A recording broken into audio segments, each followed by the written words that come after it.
A questão é sobre Brasil colônia, América Portuguesa, estabelecendo aí um contraponto entre duas visões diferentes acerca de um mesmo período. A história econômica do Brasil colônia. Uma visão tradicional lá da década de 40 do historiador Caio Prado Júnior, no clássico Evolução Política do Brasil, e uma visão mais contemporânea da historiadora Mary Del Priore, tratando também sobre a história da vida rural no Brasil colônia. Então vamos ler o texto 1. A pequena propriedade não encontrou terreno favorável para se desenvolver na economia colonial. Então aí o Caio Prado Júnior destaca que a pequena propriedade não teve muito espaço na colônia. O trabalho livre de pequenos lavradores não podia concorrer na rude tarefa do desbravamento de uma terra ainda virgem e nas primitivas culturas e produções aqui adotadas com o grosseiro do trabalho escravo. Da simplicidade da infraestrutura econômica, a terra, única força produtiva, absorvida pela grande exploração agrícola, deriva da estrutura social, a reduzida classe de proprietários e a grande massa, explorada e oprimida. Há naturalmente no seio desta massa gradações que assinalamos, mas elas não são, contudo, bastante profundas para se caracterizarem em situação radicalmente distintas. Então, o Caio Prado Júnior deixa claro aí o que prevaleceu na colônia foi a grande produção agrícola baseada no sistema de plantation e que a pequena produção era algo residual.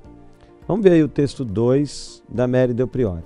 Moradores dos sertões, ou seja, dos interiores, instalados além das cidades coloniais, transformaram tais espaços físicos em espaços humanos. Então, já está deixando claro que tem civilização fora das cidades coloniais, nos sertões, nas regiões mais afastadas. A presença desses nossos antepassados é de fundamental importância para entendermos por que, no Brasil colônia, houve mais do que a pura e simples plantation de cana.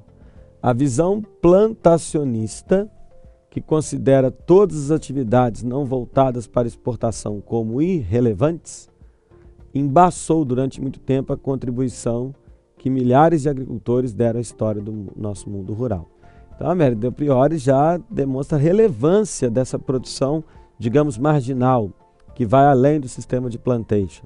A produção das comunidades indígenas, a produção das comunidades quilombolas, e também de outras comunidades que não eram nem indígenas e nem quilombolas, mas que desenvolveram também a agricultura familiar, a pequena agricultura de produção de alimentos para abastecer o mercado interno e que, segundo a Mary Del Priore, teve presença importante na colônia.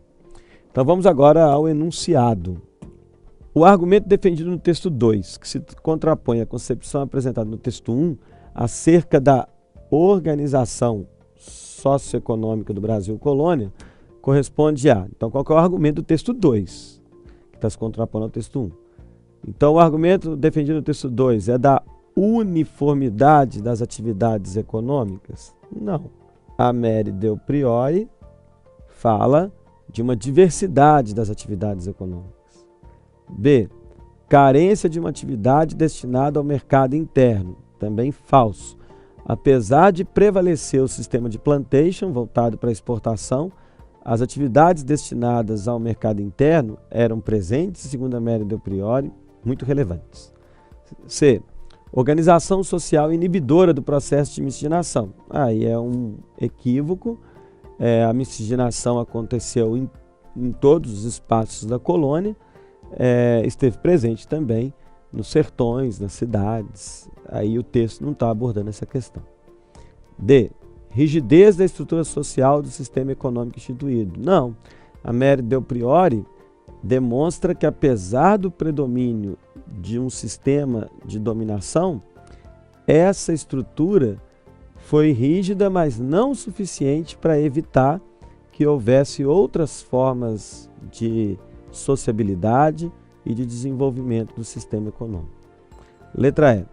Complexidade da estrutura de produção econômica colonial. Sim, a letra E responde à questão. A Mary Del Priore demonstra isso, que havia sim um sistema de produção bastante complexo, variado, que convivia ao lado da estrutura do sistema de plantation. Tinha uma grande produção também complexa voltada para o mercado interno. Então a letra E responde a questão.